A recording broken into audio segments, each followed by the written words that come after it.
Railways government of India को 7,000-8,000 करोड़ देता था हर साल, 3 साल में नहीं दिया।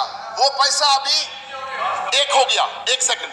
4 नंबर, बुलेट ट्रेन का डेट अनाउंस हुआ था बाहर में 2022 या 2023।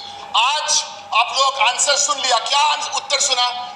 State government. Now all the benefit, all the delay will go to state government. Minister did not tell me when bullet train is coming. Wait. One minute. Fourth one he did not say. Before 2017, सबको समझना है, when the railways would do a project, it would do 100% central government. Now it has become 50% state government funding, 50% central government funding. The model is different. 7 point है sir. मेरा पांचवा point है electrification, bio toilet. ये Indian railways 2014 साल में नहीं स्थापित हुआ। पिछले 5 वर्षों में 6 वर्षों में रेलवे को मिला है, शायद ही इतिहास में कभी मिला हो।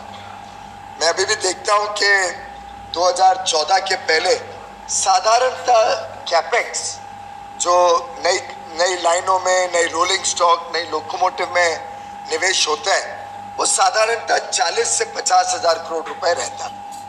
14-15 के बजट में भी, और वो बजट हमारे आने के पहले लगभग पेश हो गया था। जुलाई में हमने फाइनल बजट दिया, पर आधार तो वही पुराना इंटरिम बजट का था। तो 58,000 करोड़ 14-15 में निवेश हुआ था। इस वर्ष के बजट में अध्यक्ष महोदय 1,61,000 करोड़ का निवेश कैपेक्स में होने जा, यानी लगभग 2.5-3 गुना।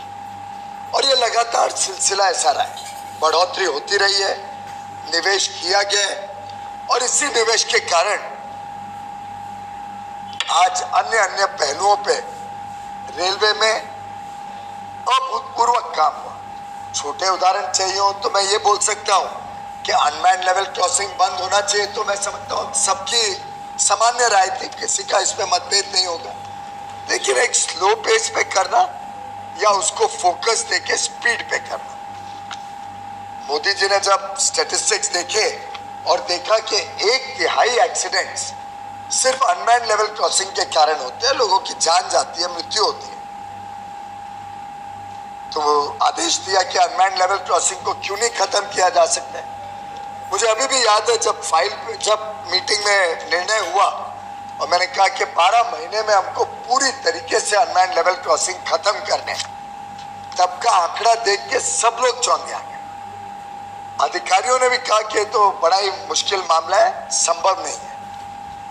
परंतु असंभव को संभव बनाना, यही तो विशेषता प्रधानमंत्री मोदी जी ने गत 5 वर्षों में देश के समक्ष रखी है। मुझे आज तक याद है, ये मीटिंग मेरे मंत्री बनने के शायद कुछ ही दिनों बाद बड़ौदा हाउस में हुई थी, जिसमें मैंने पूछा गणेश चतुर्थी कब है अगले साल, और एक तारीख बताई गई, शायद 2 अक्टूबर थी या कोई ऐसी तारीख थी, याद नहीं है। मैंने कहा बस गणेश चतुर्थी तक हमें सब अनमैन्ड लेवल क्रॉसिंग खत्म करने। 11-11.5 महीने रह गए थे। मेरे भी तो मन में रेलवे की ज्यादा मुझे जानकारी नहीं थी, डर भी लगा हुआ था, लेकिन प्रधानमंत्री मोदी जी का पक्का इरादा था कि करना ही है। और जब रेल की पूरी व्यवस्थाएं, पूरे अधिकारी, पूरे कामगार लग गए, तो मुझे आनंद है बताते हुए कि उस दिन नहीं, पर उस दिन तक तो लगभग देश भर में 300-400 रह गए थे, और उसके 2-3 महीने बाद पूरी तरीके से ब्रॉड गेज जो नेटवर्क है देश में, उसमें अनमैन्ड लेवल क्रॉसिंग्स को इतिहास बना दिया गया, पूरी तरीके से खत्म कर दिए गए। बाड़मेर राजस्थान में कुछ टेक्निकल कारणों से 60-70 शायद बचे हैं, डिस्टेंस बहुत ज्यादा है, उसमें हम अनमैन्ड नहीं कर पा रहे हैं, उसमें अलग तरीके से सेफ्टी पे ध्यान दे रहे हैं। लेकिन ऐसी एक विषय पे गंभीरता से और समयबद्ध तरीके से समस्याओं का समाधान करने से मुझे आज आप सबको बताते हुए खुशी है अध्यक्ष जी, आपके माध्यम से, कि आज 17 मार्च 2020 यानी 11.5 महीने इस वर्ष के पूरे हो चुके हैं। इस वर्ष एक भी यानी 0 पैसेंजर्स की मृत्यु हुई है रेल की दुर्घटना के बाद। इसका पूरा श्रेय मैं समझता हूं भारतीय रेल के 13 लाख कर्मचारियों को जाता है। अधिकारी कर्मचारी सब मिलके पता है कि हम सेफ्टी को हमारा मूल मंत्र बनाएंगे।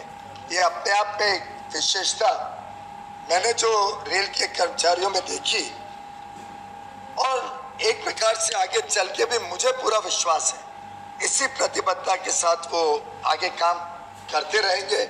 भगवान ना करे कोई गलत काम हो जाए, गलती भी हो जाए, तो मैं समझता हूँ सदन उसको उस स्पिरिट में लेगा कि भाई पूरी प्रयत्नों के बावजूद कभी एक आध तकलीफ आ भी जाए, कभी किसी एक सांसद किसी पैसेंजर को तकलीफ आ भी जाए, तो क्या दिशा सही दशा की तरफ जा रही है या नहीं जा रही है, ये तय करना मैं समझता हूँ ज्यादा आवश्यक है।